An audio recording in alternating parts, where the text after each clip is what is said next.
নমস্কার। কবিতা পাঠের সময় এখন। আজকের কবিতা পাঠের প্রথম কবির নাম রামকিশোর ভট্টাচার্য। তার কবিতার নাম পুড়তে পুড়তে এপিটাফ। পুড়তে পুড়তে হারিয়ে যাচ্ছে জয় পরাজয়। ভুল লোকে ছায়াকেই নিশ্চিন্ত ভেবে স্বপ্ন দেখছি, সীমা লঙ্ঘন করবে না কেউ। খোঁজ নিয়ে দেখলেই বোঝা যায় কেউ কিছু পড়তে পারে না। খানাখন্দে পড়েও সবাই ভাবে মুক্তি পাখিটির গান ভোর আনবে আবার। চেটেপুটে খেয়ে নেয় শোক গাঁথা, ভাঙা ক্রেন, বাদশাহী চালচুলো, রাস্তায় তরল চুমু খায় প্রোটিন আশায়। ঠিকানা হারানো বৃত্তদের দলে বন্ধু জন্মায় না একটাও, শুধু হিস হিস থাকে। জেনে ঘেরা টোপে পোষা থাকে ইঞ্চি ফুটের সম্পর্ক সব, ঘনিয়ে ওঠে স্বজন পোষণ। ক্ষত চিহ্নে পূর্বাহ্নের কালো, হে গোষ্ঠীগোত্রের করুণা কিঞ্চিত ভ্রুভঙ্গে, হে অকাল ব্যাধির পরিবারগণ। প্রলাপের উষ্ণতা নিয়ে ল্যাদ খেতে খেতে ভাঙা সুর ভাসিয়ে চলো, খুব শান দিচ্ছি ভেবে। পরের কবির নাম দীপশিখা পোদ্দার, ছায়ার ভিতরে। সেই সব স্পর্শেরা এখন তোমার নেই আর। বালির ওপরে সাদা কালো নিচু ও নরম পায়রা, তার নিচে মেঘের সংসার। সেখানে এখনো কি রান্না বান্না হয় তুমি জানো? রাত্রিরা মাঝে মাঝে গাঢ় নিঃশ্বাসের হাত ধরে নিয়ে যায় ওই দিকে। অত সব চড়াই উতরাই সেরকম তীব্র ঝড় ছাড়া পেরোনো সহজ? তবু ইচ্ছেরা এসে অস্থির পায়চারি করে। এক একটি পুরনো মেঘ মাঝে মাঝে নাম ধরে ডেকে যায়। সে যে কি ভীষণ কষ্টের, দরজা খুলতে গিয়ে অক্ষম ফিরে আসা, ভাঙাচোরা ছায়ার ভিতরে, অগোছালো মায়ার ভিতরে যুগে যুগে সকরুণ সুখেরা লুকায়।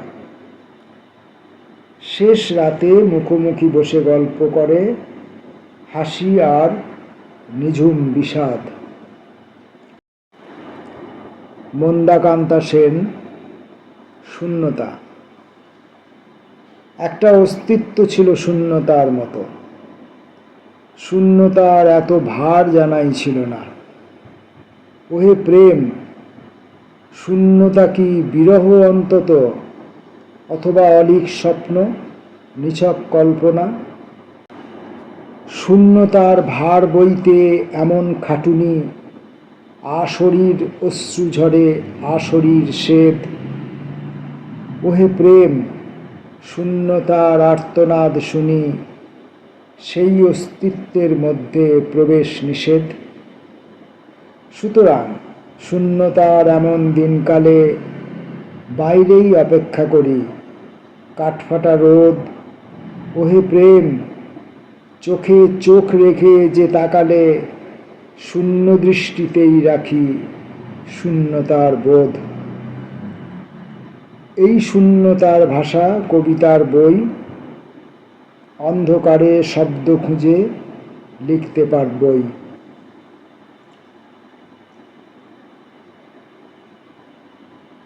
পরের কবির নাম মুরারি সিংহ, কাঁচা বাদামের বেসামাল।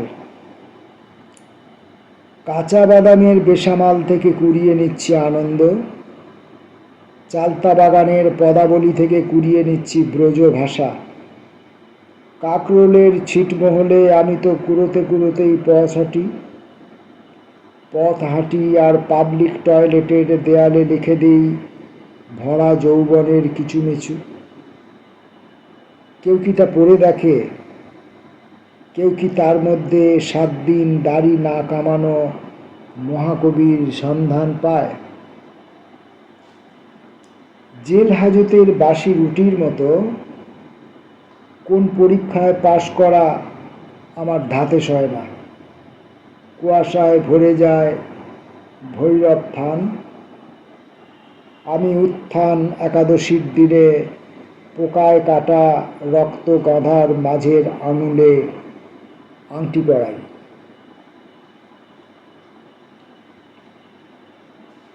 পরের কবি দীপ মুখোপাধ্যায়, ভাঙা আয়নায়। ধান শালিকের ভিড়ভাট্টায় নামে রোদ্দুর ফাঁকা মাঠটায়, খাঁ খাঁ রাস্তায় ছোটে বাসটা, ডানা ঝাপটায় পাতি হাঁসটা। জল টলটল ফোটে পদ্ম, সেই বটগাছ বুড়ো হদ্দ, কুঁড়ে ঘরটার ছায়া দুলছে, একটু দুষ্টুও গাছে ঝুলছে। নীল আকাশের চিল পাখায় মেঘ ভাসমান হাওয়া ধাক্কায়, পাতা ফিসফিস করে অল্প, ওরে অক্ষরহীন গল্প। শুধু স্বপ্নের এক দর্শক, বোঝে সবটাই লোমহর্ষক। সেই চরাচর নিস্তব্ধ, নেই পিঁপড়ের পদশব্দ। রাতে টিম টিম করে লণ্ঠন, ভরা জ্যোৎস্নায় ফের হন্টন। কিছু বিস্ময়, কিছু বাগড়া, তবু দোল খায় উলু খাগড়া। সব প্রশ্নের নেই উত্তর,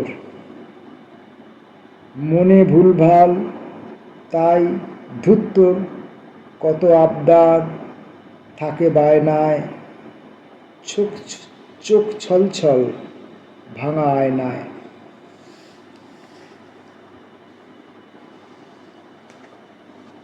লোকে কবিতা বিচার করার সময় এই ছন্দ এবং অন্তমিল গুলি খুব পছন্দ করেন, এবং প্রচুর এখনো কবিতা সম্পর্কে প্রচুর কবিতা প্রেমিকের মনে এই ধরনের আছে যে এই পয়ার জাতীয় ছন্দ এবং অন্তমিল সহ কবিতার যে পাঠের যে পুরনো অভ্যাস, তার মধ্যে অনেকে তৃপ্তি খুঁজে পান। আমি কিন্তু এই পদ্য জাতীয় কবিতাগুলির মধ্যে একটা অস্বাভাবিকতা বোধ করি, অর্থাৎ এগুলো পাঠের সময়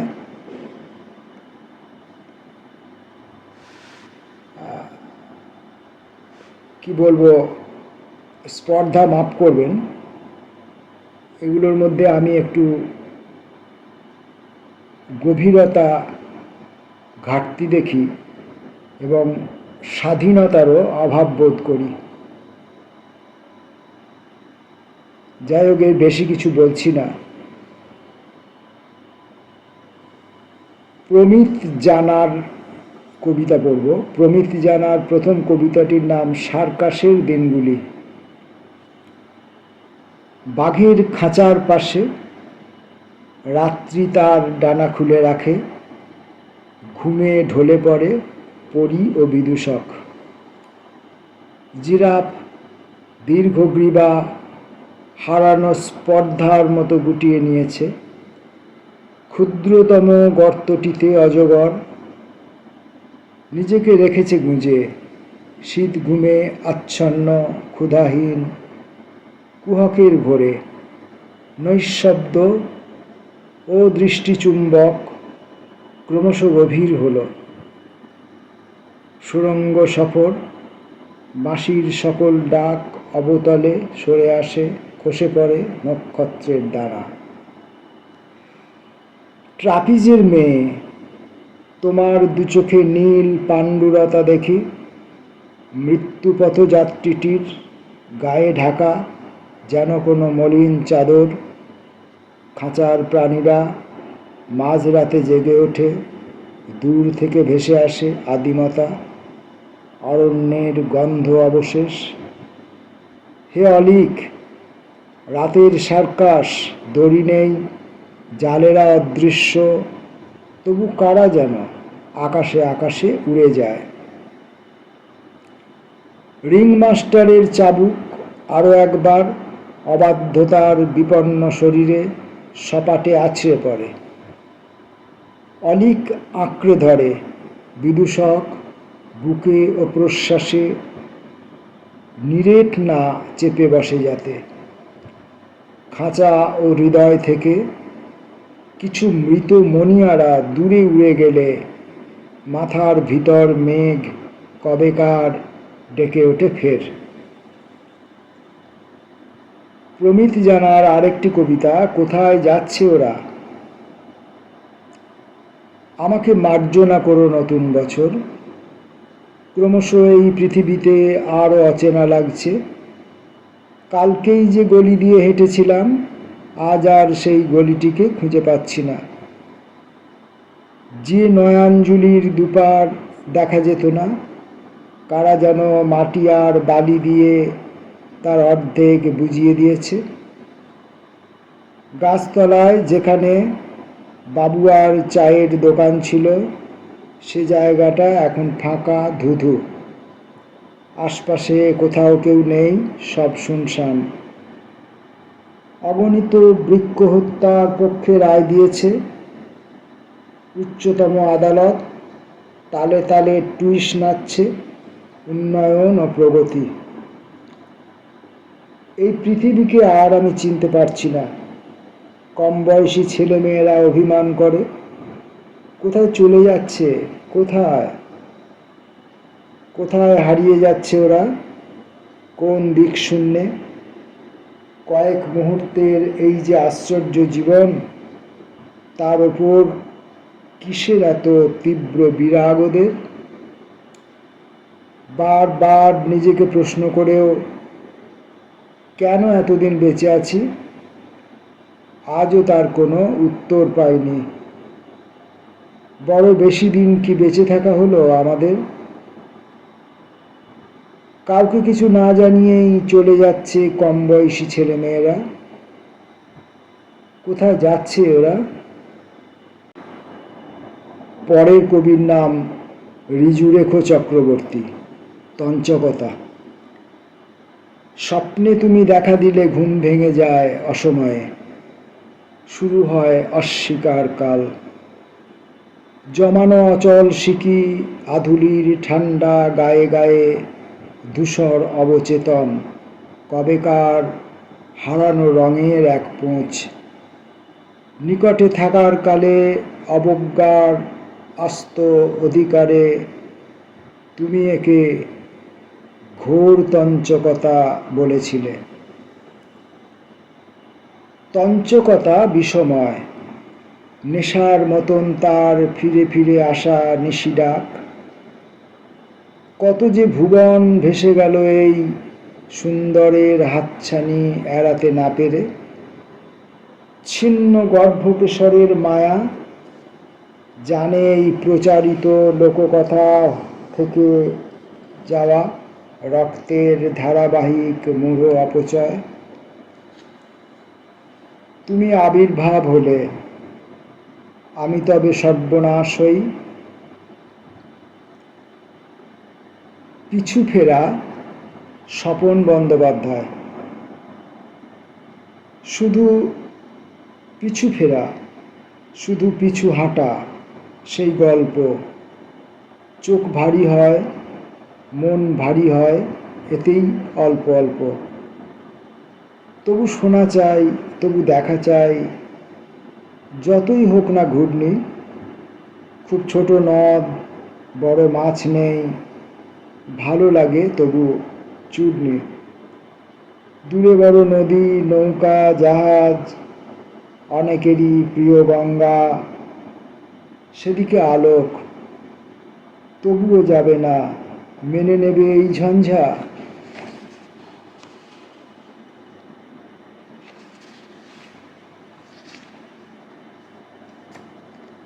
পরের কবির নাম কানাইলাল জানা। পার্থিব। এক একটি সরলমতি গাছ আছে, বুকে জড়িয়ে ধরে বলি ভাইটি আমার। হাম্বা ডেকে লাফাচ্ছিল যে বকনা বাছুর, তার গলায় অল্প আদর দিয়ে বলি বোনটি আমার। আলতো ঠেলে পালাচ্ছিল যে দক্ষিণা বাতাস, তার আঁচলটি টেনে ধরি। এত তাড়া কিসের ছোট পিসি? কাঁটা বাঁশ পরস্পর ঠেলা মারছে কর্কর শব্দে। হেঁকে বলি ও ঝুনুমুনু, এত যদি গতর, নামো না কেন খেতে? বাড়ির পথটির গা পুড়ে যাচ্ছে কাঠফাটা রোদে। পানা পুকুরকে ডাকি, ওকে দাও না একটু শুশ্রূষা। আকাশে খণ্ড খণ্ড মেঘ নয়, চড়তে বেরিয়েছে ভেড়ার পাল। এত দূর থেকে কি আর বলা আছে, তবু বলি ভালো থেকো। কোথায় লম্বা লম্বা পা ফেলে দুপুর চলে যাবে তা নয়, উল্টে ঘুম ছুঁড়ে দিল পুষ্প বৃষ্টির মতো।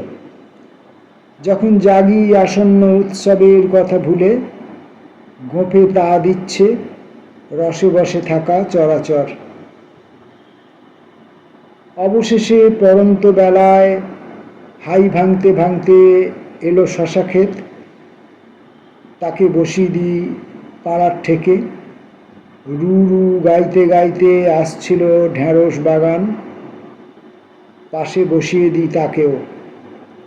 হাট থেকে ফিরছিল সৌর লণ্ঠন, বাবা বাছা বলে ধরি, অন্তত আজকের রাতটা থেকে যাও, যাতে আমাদের আড্ডাটা চালু থাকে ভোর অবধি।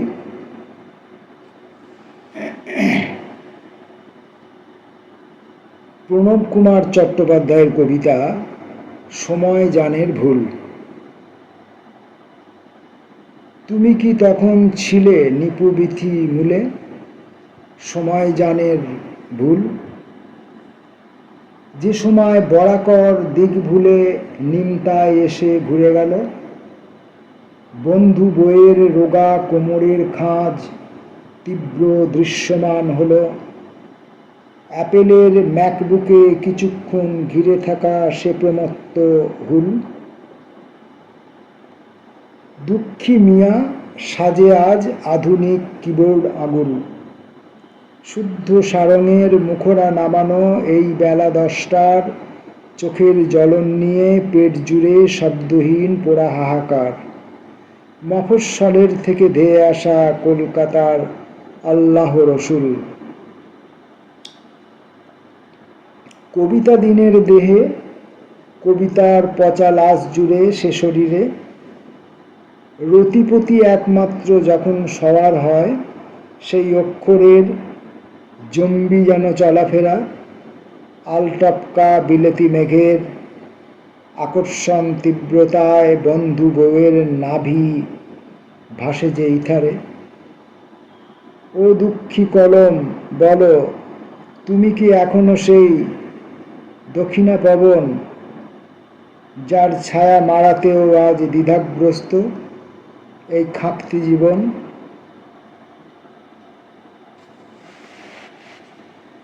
যাওয়া, মোহাম্মদ মতিউল্লাহ। বিছানায় ছড়ানো ছেটানো বইপত্র, লেখার টেবিল কাঁপছে। সন্ধ্যা মোমের আলোয় ক্রমশ গলে গলে পড়ে। পেন্সিল গড়িয়ে যাচ্ছে মেঝে জুড়ে। ধোঁয়ায় বিলীন সাঁঝের লোবান কাঠি মায়াবী সুগন্ধে। কত লোক আজ তোমার বাড়ি এসেছে, কিন্তু তোমার চোখ ঘন হয়ে আসে সুদূর বন্ধুতায়। তুমি চলে যাবে বলে বাঁশ গাছ নুয়ে আছে পানির ছায়ায়।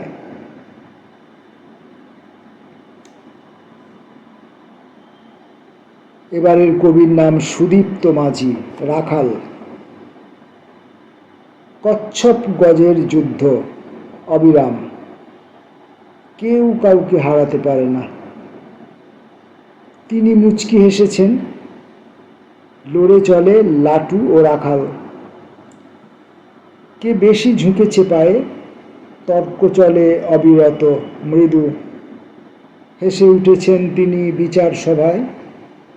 সত্যের স্বরূপ জাগে মহাকাশে মৃদু মন্দবায়। পরের কবির নাম কিঙ্কি চট্টোপাধ্যায়। একটি মেয়ে। একটি মেয়ে দৌড়ে এলো ফুল, তীরের ফলায় টার্গেট নির্ভুল। একটি মেয়ে নিভিয়ে দিল আলো, চাঁদের আলো তক্ষুনি উথলালো। একটি মেয়ের হাতের মুঠোয় তারা, দরজাগুলো বন্ধ করলো কারা। একটি মেয়ে পড়তে গেল বই, শুনল তাতে বাঁধবে অনর্থই। একটি মেয়ের মাথায় বাঁধা ঘর, রান্নাঘরের ধোঁয়ায় জর্জর। একটি মেয়ে সদ্যজাতর মা, তার চরিত্রে হাজার কালিমা। একটি মেয়ে ধোঁয়ার কালি ঘষে, নিজেই লিখল ললাট লিখন কষে। একটি মেয়ে আগুনে হাঁসফাঁস, দরজা খুলে বাইরে নিল শ্বাস। একটি মেয়ে প্রশ্ন করতে শেখে, নিজের কলম দিয়েই এখন লেখে। একটি মেয়ে লিখতে ইতিহাস, নিজের মতো গড়ছে ইতিহাস। এই ভিডিওয় আজকের মতো শেষ কবির নাম চির প্রশান্ত বাগচি। কবিতার নাম দু একটি বিকেলের কথা। কি ভীষণ আশ্চর্য এই নীরবতা, নিরুত্তর এমনই উত্তর যেখান থেকে আমার সম্পর্কে তোমার মূল্যায়ন বুঝে নিতে এক সেকেন্ড সময়ও লাগে না। উত্তরহীনতা এক প্রকার ফিল অফ দ্য ব্ল্যাঙ্কস।